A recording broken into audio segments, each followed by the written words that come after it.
Moi, je suis trop content de t'accueillir ici. Et merci beaucoup déjà d'être avec nous. Merci à vous de m'avoir convié en tout cas.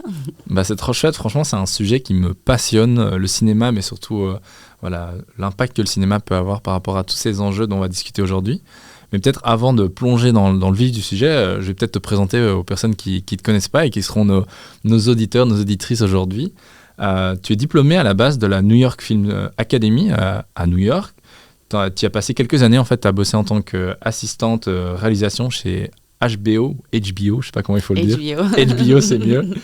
Et tu es revenu ensuite en France, tu voulais plus te concentrer sur l'industrie du cinéma français, et tu as créé ta propre société qui s'appelle Jam Productions en 2021. Et puis tu as aussi t'as fait partie des fondatrices du collectif CUT, qui signifie donc le cinéma uni pour la transition, avec notamment Jérémy Régnier, Cyril Dion, etc.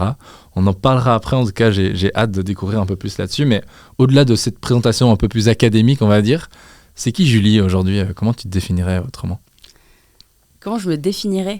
Waouh, la question elle est hyper compliquée parce que c'est assez vaste. Je ne sais pas si on peut se définir. Je suis jeune productrice dans le cinéma. J'ai envie de faire bouger les choses en termes d'un futur plus désirable, plus juste. Et en fait, ce que j'ai envie de faire, c'est d'aligner toutes mes passions ensemble. En fait, je trouve que la vie, on a quand même une chance, c'est de vivre et de pouvoir respirer. Et contrairement à beaucoup de personnes sur cette planète, on est quand même chanceux d'avoir un toit, une situation, un travail, des amis, une famille. Et je trouve que c'est hyper important de se le rappeler tout le temps qu'en fait on a cette chance, et en fait de faire honneur à cette chance. Et je trouve que ce qui est important, c'est d'essayer d'aligner tout ce qu'on a envie de faire et de l'unir dans une même chose. Donc moi j'aime bien travailler dans le cinéma, et j'aime bien vivre, j'aime bien profiter de la vie, et j'essaie de tout aligner ensemble. Et notamment c'est comment essayer de faire bouger un peu les choses en termes d'écologie. Et si je peux faire et du cinéma et un petit peu d'écologie en même temps, c'est encore mieux. Et en même temps, avoir une vie heureuse et épanouie, c'est vraiment on fait ce qu'on peut, mais en tout cas, l'idée, c'est pas de regret. Top. J'aime bien, j'aime beaucoup. Ouais. C'est hyper chouette de te présenter comme ça. Je sais pas si je l'aurais fait aussi bien. Freestyle. Franchement, beau freestyle. Et en parlant un peu de mode de vie, etc., on parle souvent un peu de l'American way of life comme un truc un peu négatif. Toi qui as commencé un petit peu ta carrière aussi aux États-Unis, c'était comment d'y vivre, et c'était comment surtout finalement le milieu cinématographique, un peu l'univers du cinéma aux États-Unis dans les grandes lignes? Franchement, moi j'ai vécu à New York, ce qui n'est pas vraiment les États-Unis, c'est vraiment un microcosme au milieu de l'Amérique. Donc je ne vais pas te mentir, j'ai vécu 3 merveilleuses années. C'était extraordinaire, l'énergie est superbe, j'ai rencontré beaucoup d'amis qui sont encore mes amis aujourd'hui. Malheureusement, je ne peux plus aller les voir aussi souvent que j'aimerais. Sauf si un jour j'ai un avion qui ne pollue pas, qui peut m'emmener tout le temps, j'irai tout le temps, mais là, ce n'est pas le cas. Et travailler dans le cinéma, moi, c'était super parce que j'ai toujours beaucoup admiré HBO. Et quand j'ai commencé à travailler, la première fois où j'ai eu mon visa qui m'a permis de travailler, j'ai travaillé pour une série HBO en tant que 3e assistante réal. Et pour moi, j'avais atteint le Graal. C'était le rêve, quoi. C'était le début, j'étais déjà là, quoi. Donc, c'était super. Bien. Et puis les Américains, ils savent bien travailler, quoi. Après, c'est différent de la France, mais c'était super. Et je travaillais tout le temps, j'ai adoré. Et du coup, c'est trop bien, j'adore cette honnêteté, et c'est rigolo parce que pour la petite anecdote, j'ai une amie activiste que tu connais peut-être bien qui s'appelle Adélie Charlier. C'est une amie à Camille Etienne notamment, et qui avant rêvait d'aller travailler dans la finance ou un truc du genre à New York avec son gros SUV, son truc et tout. Et il n'y a pas de mal à ça, tu vois, il n'y a vraiment pas de mal au fait de le vouloir avant. Mais en parlant de ça, tu vois, toi, la Julie d'avant et la Julie de maintenant, est-ce que tu recommencerais? Genre, si aujourd'hui on te proposait la même opportunité, est-ce que tu le referais, genre complètement ou pas? Là, j'étais à New York en juillet pour un mariage, tu vois. Et quand j'y vais, j'adore. Vraiment, il y a un truc que j'aime avec cette ville. C'est, moi, j'avais pas des SUV, je fais tout à pied. Il y a beaucoup de vie artistique, en fait. Il y a un vendredi après-midi, tu vas avoir un concert, un mec qui fait une expo. C'est hyper vivant. Après, non, je pourrais pas. Je crois pas que je pourrais vivre aux États-Unis aujourd'hui, encore moins depuis les récentes nouvelles, on va dire. C'est compliqué. C'est pas. Mais après, c'est encore une fois, New York, c'est vraiment un microcosme, donc les gens, c'est très très très différent. Est-ce qu'on peut faire un peu le comparatif avec, je connais pas très bien non plus cette situation, mais avec Paris et puis la France, qui est quand même un peu deux univers différents, et j'ai l'impression qu'il y a une grosse scission.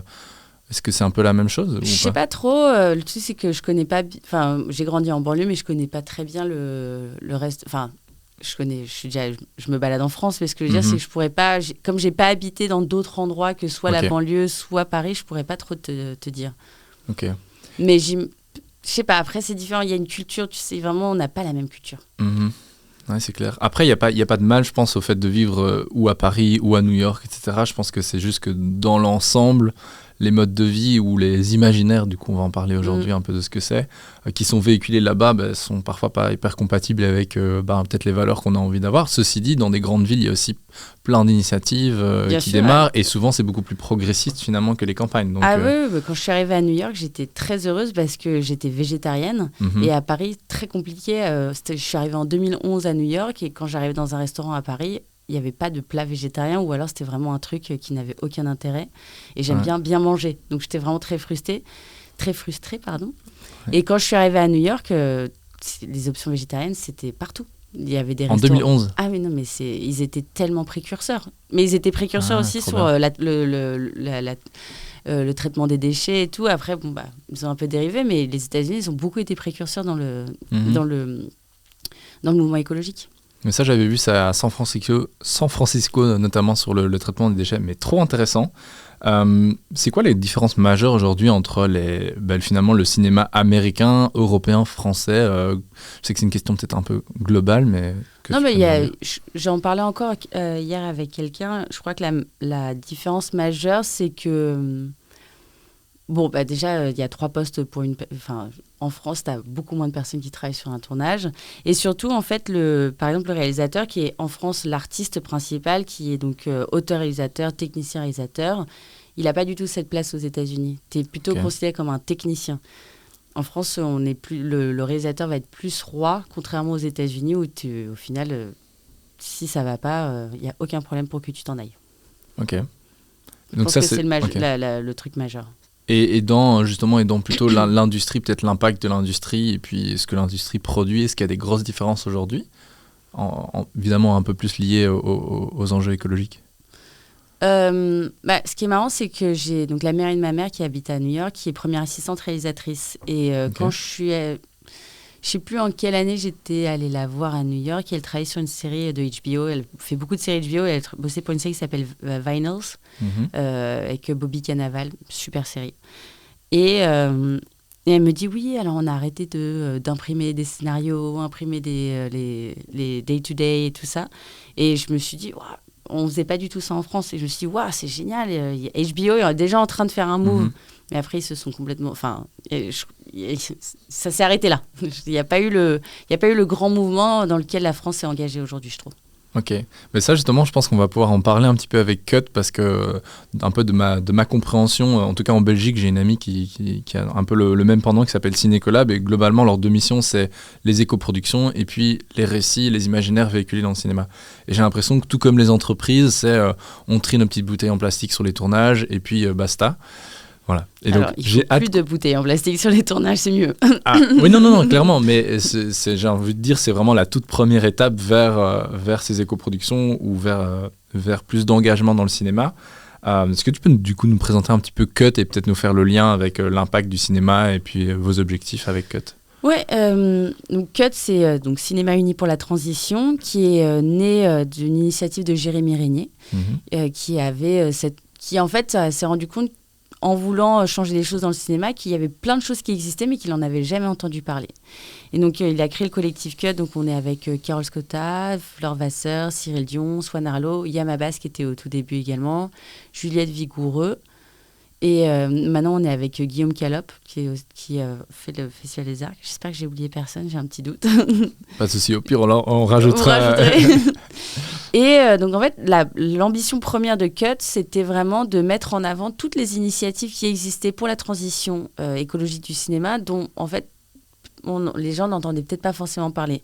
Donc, on a d'abord mis en place une plateforme qui, en fait, fait vraiment une espèce de cartographie de tout ce qui existe.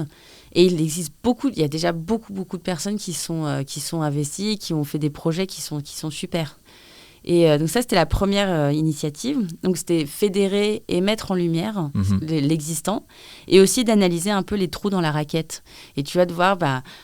pour toute cette chaîne de production, il existe beaucoup d'initiatives, mais par contre, là, il y a des endroits où il y a des manquements. Et comment on peut, en fait, remplir ces trous dans la raquette. Et donc, en fait, on crée des groupes de travail avec les bonnes personnes. On n'essaie pas d'être... le but, c'est de réunir tous les professionnels et, en fait, de faire le mieux possible. Et, en fait, avec ces groupes de travail, créer les outils qui sont manquants et d'avancer comme ça. C'est trop chouette. Et du coup, vos objectifs un petit peu sur... je ne sais pas si vous avez des objectifs sur 5 ans, 10 ans ou plus, ce serait quoi au-delà aujourd'hui de fédérer, de rassembler, d'organiser les gens ensemble, est-ce que vous en avez d'autres ? Est-ce qu'il y a des choses qui vous intéressent ? Je pense qu'on a beaucoup d'envie. Et malheureusement, c'est assez frustrant parce qu'on a envie de faire beaucoup de choses, mais ça prend du temps. Ça prend du temps. Je crois qu'aussi, on a un gros problème aujourd'hui, c'est sur la communication. Autour de ce sujet, l'écologie. Ouais. Il y a encore quelques années, c'était un peu trendy, si je puis dire. Et aujourd'hui, on remarque quand même qu'il y a beaucoup de gens, ça les saoule. Et je crois que le vrai enjeu aujourd'hui, c'est comment on incorpore ça dans la vie de tous les jours de tout le monde, sans que ça ait l'air d'être un fardeau, mais plutôt en fait juste quelque chose de désirable. On en reviendra avec les nouveaux récits, mais je pense que c'est un vrai enjeu. Et je pense que ça, c'est un objectif. Après, on a fait un bilan en début d'année avec tout le CA de Cut. Et justement, c'est où est-ce qu'on se voyait. Je n'ai pas de réponse claire et nette et précise à te donner tout de suite. Ce que j'aimerais bien, c'est que dans 10 ans, Cut soit obsolète. Que ce soit même plus nécessaire d'avoir un collectif comme Cut. Alors, je ne pense pas que ce soit 10 ans, malheureusement, mais ultimement, j'aimerais bien que ce soit ça, ce qui se passe. J'adore. T'es pas la première personne qui me dit ça, qui est à la base de certaines initiatives et qui dit notre objectif, ce serait de plus exister. C'est top. Mais donc, c'est compliqué par rapport à l'avenir. Moi, j'avoue que l'exemple que tu donnes, je le trouve méga intéressant parce qu'en réalité, je pense que ce serait hyper chouette d'avoir des films où il y a des bonnes histoires, une bonne trame, vraiment le truc qui plaît entre guillemets au grand public et où les personnages vivent en fait dans un contexte écologiquement acceptable, tu vois, qui respecte les limites planétaires, donc les équilibres de notre planète, mais aussi en fait que tout est un peu passé un peu smooth. Et il y a un exemple que j'aime bien, c'est Sex Education. Je trouve qu'au final, c'est un peu les premiers qui ont réussi à faire un truc qui a cartonné vraiment, tu vois, 1 million de vues, je sais même pas combien. C'est énorme, ouais, c'est énorme, hein. Et qui en même temps, ça passe un petit peu dans le fond, quoi, dans le j'ai envie de dire background, mais je me déteste à faire du franglais. Ouais, non, mais je sais, moi aussi. Tu m'aimes bien, quand je suis rentrée de New York, tous mes amis m'ont détesté. J'adore. Et donc, on parlait un peu de réduction d'impact. Est-ce que tu as des exemples aussi un peu plus concrets ? Ça veut dire quoi, en fait, sur un tournage, aujourd'hui, réduire l'impact d'un tournage ? Waouh, franchement, ça fonctionne à tous les niveaux. Donc, ça peut commencer déjà avec le scénario. J'ai déjà vu une lettre ouverte d'une réalisatrice à toute son équipe en disant déjà qui présentait en fait l'initiative de dire je veux d'essayer de faire le tournage le plus écologique ou en tout cas le moins impactant possible et de décider de faire une scène au lieu de la faire sous la pluie, de dire en fait je veux plus faire sous la pluie parce que c'est du gâchis d'eau. Mais en fait c'est de quoi, pardon ? De faire une scène sous la pluie. Normalement, t'as dit c'est du gâchis d'eau. C'est du gâchis. Ah, ok, pardon. Mais en fait, c'est à tous les niveaux que ça peut fonctionner. Ça va être dans la façon dont les décors sont conçus, la façon dont ils sont réutilisés derrière. En fait, c'est la façon dont tu construis ton décor. Après, c'est soit tu peux le démonter de manière à pouvoir bien recycler chaque partie de ton décor, ou alors ça va être tout collé ensemble et donc en fait tu vas être obligé de le jeter ou à la limite essayer de l'emmener dans une ressourcerie. Mais c'est aussi louer des costumes, acheter de la seconde main. Ça existe ça ? La location de costumes et tout ? Bien sûr, la location de costumes c'est énorme. Okay. C'est vraiment énorme. Ouais, c'est un gros. Enfin, moi j'ai fait un court-métrage, j'ai produit un court-métrage cette année, je suis allée dans un hangar, c'est il y en a pour toutes les époques et tout. C'est super, ça existe. Ouais, c'est cool ça. Il y a vraiment ça. Il y a aussi le matériel que tu vas utiliser. Il y a est-ce que tu vas... le transport aussi, non, finalement. Il y a les transports. Où est-ce qu'on va faire la scène et tout, non? Ouais, alors après, c'est compliqué parce que si pour les besoins du film, tu as vraiment besoin d'être à un endroit, parfois, tu peux pas non plus toucher à l'artistique. Tu peux pas réglementer là où tu vas pouvoir aller ou pas, mais par contre, essayer d'impacter le moins possible. Ça, tu peux essayer de le faire. Mais ça va être aussi... pas de loge pas d'utiliser de loge comédien qui fonctionne sur un groupe, tu vois, essayer de trouver plutôt des endroits en dur où ils peuvent se poser. Il y a énormément de choses qui sont possibles, et il y a énormément de choses qui existent, et ça c'est vraiment génial en termes d'éco-production et de comment limiter l'impact d'un film. Il y a tellement de choses qui existent, c'est super, tu vois. Aujourd'hui, si un producteur si une production a envie vraiment de limiter son impact, elle a tous les outils à portée de main pour le faire. J'ai une autre question pour toi. Est-ce qu'il y a un award qui existe, ou une espèce de, une compétition qui existerait pour la production la plus éco-responsable? Alors fatalement, tu devrais faire un peu des catégories, parce que j'imagine que c'est pas comparable si tu fais un Spider-Man ou si tu fais un épisode de On est prêt ou je sais pas quoi. Je pense à ça parce qu'on a une idée avec des collaborateurs pour l'instant de plutôt valoriser les bonnes initiatives plutôt que punir ceux qui ne le font pas. Et je me demandais s'il y a un truc qui existait dans le cinéma pour ça. En France, par exemple, il y a le prix EcoProd. Aujourd'hui. Je sais plus, je ne pourrais pas te dire quel film a gagné quoi, mais en tout cas, aujourd'hui, les films peuvent remplir une espèce de formulaire qui a été fait par EcoProd, par exemple. Et en fonction des critères qu'ils remplissent, ils vont pouvoir oui ou non, être éligibles pour avoir le prix EcoProd.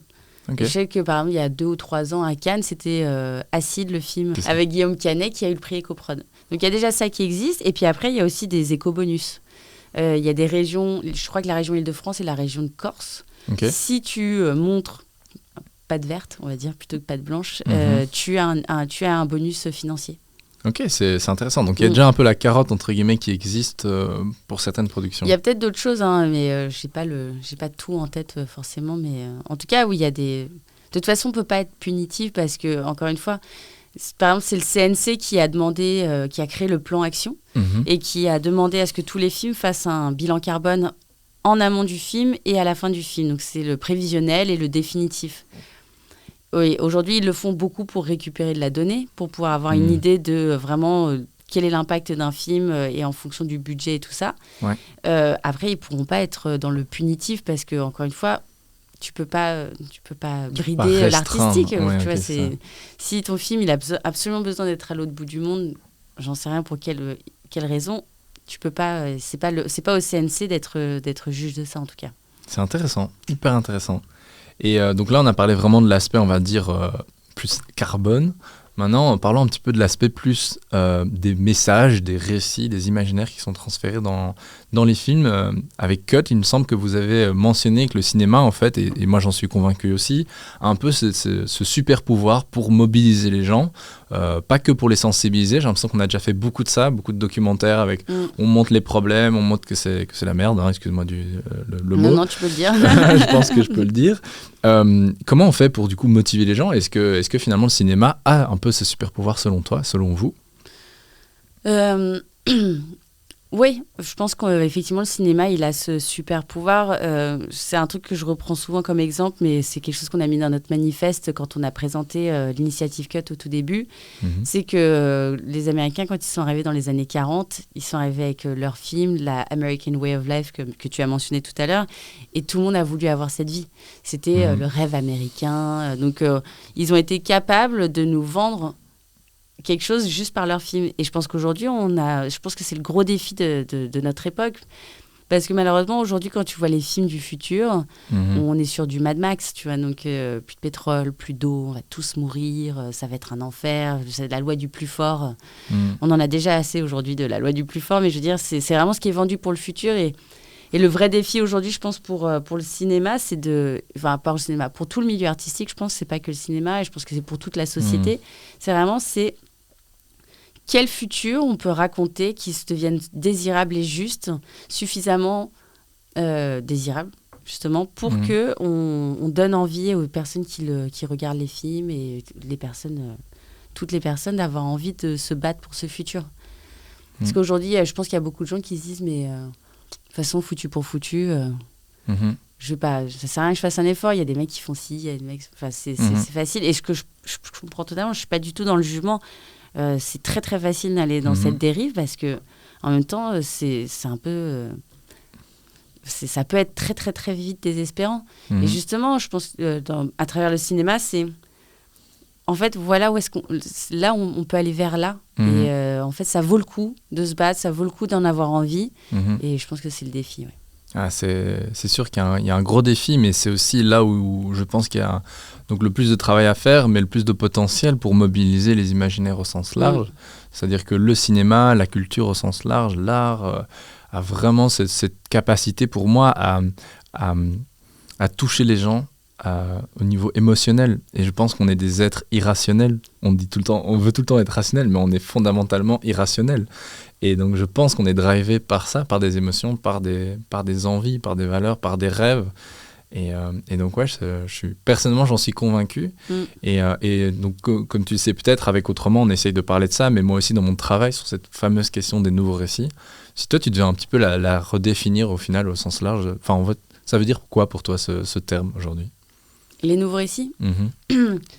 Bon, malheureusement je crois que je suis pas la mieux placée pour en parler. Enfin, je sais ce que c'est, mais je veux dire, on a des personnes, j'ai des personnes autour de moi qui en parlent tellement mieux. Je pense que je vais me répéter un petit peu, mais c'est un peu réinventer le monde, le futur. Tu vois, par exemple, je suis allée sur un workshop l'autre jour et on regardait un peu des initiatives et la phrase qu'on devait ressortir, c'était « et si ». Et quelqu'un avait repris l'exemple en disant il y a 100 ans, on se disait mais et si les femmes avaient le droit de voter? Et aujourd'hui, on est à un moment où c'est et si en fait on vivait dans un monde et dans une société où on était tous égaux vraiment, où il n'y avait pas toute cette violence, où en fait on respectait la nature et en fait on reprenait notre place dans la nature, ce qu'on est en fait. On a tellement séparé l'homme de la nature qu'on est complètement déconnecté. Et c'est et si on arrivait là en fait. Et si on reprenait cette place qui est la nôtre. Et je pense que c'est ça les nouveaux récits, c'est réussir à imaginer quelque chose dans lequel on s'est un peu perdu. Ouais, j'aime beaucoup ta définition. Le fameux mouvement un peu « Et si », je pense pas qu'il démarre que de lui, mais il y a Rob Hopkins qui a fait un bouquin qui s'appelle « Et si on libérait notre imagination pour créer le futur que nous voulons ». Je crois que c'était l'inspiration du workshop, c'était Spark News qui avait organisé ça, et c'est assez intéressant. Ça demande beaucoup de réflexion, c'est vraiment pas facile. C'est super dur, et même dans notre langue, en fait, dans la langue française, on utilise beaucoup le « mais ». Tu vois, on dit « oui, mais » au lieu de dire « et si ». C'est un exercice que j'essaie de faire dans ma vie de tous les jours, mais aussi avec les personnes avec lesquelles je travaille. Donc, c'est pas évident, mais je pense que c'est par là que ça commence. Le changement commence par nous, peut-être dans notre imaginaire à nous. Et puis après, ça peut être dans notre travail, dans notre vie de tous les jours. C'est trop chouette. Écoute, comme tu sais, peut-être ici, avec la chaîne Autrement, on aime bien demander à nos intervenants et nos intervenantes qu'ils ont envie de voir à leur place. Et donc, je ne sais pas si vraiment comme ça, tu as quelqu'un que tu aimerais voir. Alors, peut-être pas à Paris, parce qu'ici, on a la chance d'être à la Gaîté Lyrique, que je remercie d'ailleurs aussi pour l'accueil. On a aussi pu faire cette collaboration grâce à Imagine 2050. Et donc, si on peut revenir à Paris, à la Gaîté Lyrique, on sera ravis. Mais sinon, peut-être à Bruxelles. On a eu des personnes qui sont déjà venues à Bruxelles depuis la France. Est-ce qu'il y a des personnes que tu as envie de voir à ta place sur cette chaîne ? J'avais vu cette question. J'ai pas réussi à y répondre toute seule. Alors à Bruxelles, je sais pas parce que les seules personnes que je connaisse à Bruxelles, c'est Jérémy. Et je pense qu'il aurait des choses très intéressantes à dire et notamment comme c'est lui qui a créé Cut, je pense que tout le chemin qu'il a amené à créer Cut, ça pourrait être très intéressant. Parce que je pense que c'est ce moment de bascule qu'on aimerait bien chercher en tout le monde. Et moi je sais que chez Cut, j'ai un projet que j'essaye de monter, qu'on essaye tous de monter, mais c'est vraiment créer cette bascule chez quelqu'un où à un moment, cette prise de conscience et cette envie de participer au mouvement, parce qu'il y a un vrai mouvement. C'est ce qui est super positif, c'est qu'il y a vraiment beaucoup de choses qui se passent. Ah, c'est clair, faut alors juste savoir malheureusement qu'elles les existent, médias mainstream va te montrer tous les trucs horribles qui se passent, mais en réalité si tu t'informes un petit peu à côté, il y a beaucoup de choses qui se passent et c'est hyper positif. Et c'est vraiment c'est de créer la bascule chez les gens. Et tu vois, Jérémy, j'imagine, on en a beaucoup discuté, et il a fait cette bascule chez lui. Et je pense que c'est toujours intéressant de discuter avec quelqu'un pour comprendre le mécanisme qui s'est opéré et pour pouvoir essayer d'aller le répéter ailleurs. Et après, je dis Jérémy, mais c'est quelque chose dont il avait... c'était pas un mec non plus qui cramait, qui conduisait son SUV et qui cramait la planète. Mais ce que je veux dire, c'est intéressant de comprendre comment il en est arrivé là et le cheminement qui s'est passé pour avoir envie de créer Cut. Pour le coup, je suis hyper d'accord avec toi. Et pour la petite anecdote, ça fait 4 ans que je fais de l'activisme et c'est une des 2 questions qu'on m'a le plus posées dans ma vie. Quel a été ton déclic ? Pourquoi tu as commencé ? Et c'est rigolo parce que moi, je ne définirais pas ça comme un commencement, mais comme un réalignement. En fait, j'ai l'impression que j'avais, entre guillemets, pas pris le mauvais chemin, mais j'avais toujours été un petit garçon sensible, attentionné à la nature, tu vois, toutes ces choses-là. Et j'ai l'impression que j'avais pris un peu un mauvais chemin où j'allais plutôt vers du consumérisme, le regard des autres, tout ça. Et que quand j'ai décidé d'ouvrir j'appelle ça le livre un peu des mauvaises nouvelles, mais tu vois, une fois pour de bon, et de regarder l'enjeu du monde et des problèmes sociaux et environnementaux, et que j'ai commencé à agir, je me suis dit, mais en fait, ça, c'est moi. Et je pense que c'est pour ça que ça parle aussi à des gens, c'est parce que je suis intègre et j'essaye en tout cas d'être honnête avec ce qui est important pour moi. Donc je serais ravi d'entendre le déclic, l'histoire de Jérémy, donc ce serait super cool. Je pense que tout le monde peut faire ce déclic parce qu'en fait on est tous des animaux. Donc en fait au fond de nous on a tous cette capacité à faire cette bascule parce qu'en fait elle est ancrée dans notre ADN, dans ce qu'on est, et de qui on est. Donc je pense que c'est à la portée vraiment de tout le monde. Il y en a qui se sont peut-être plus perdus que d'autres, mais en réalité, je pense que j'espère qu'on a tous un peu de sensibilité en nous suffisamment pour faire cette bascule. C'est magnifique. Je voulais te demander un petit mot pour conclure, mais c'est magnifiquement bien conclu. Donc Julie, il me reste qu'à te remercier. Merci beaucoup d'être venue ici. Merci à vous. Et à très vite. À très vite.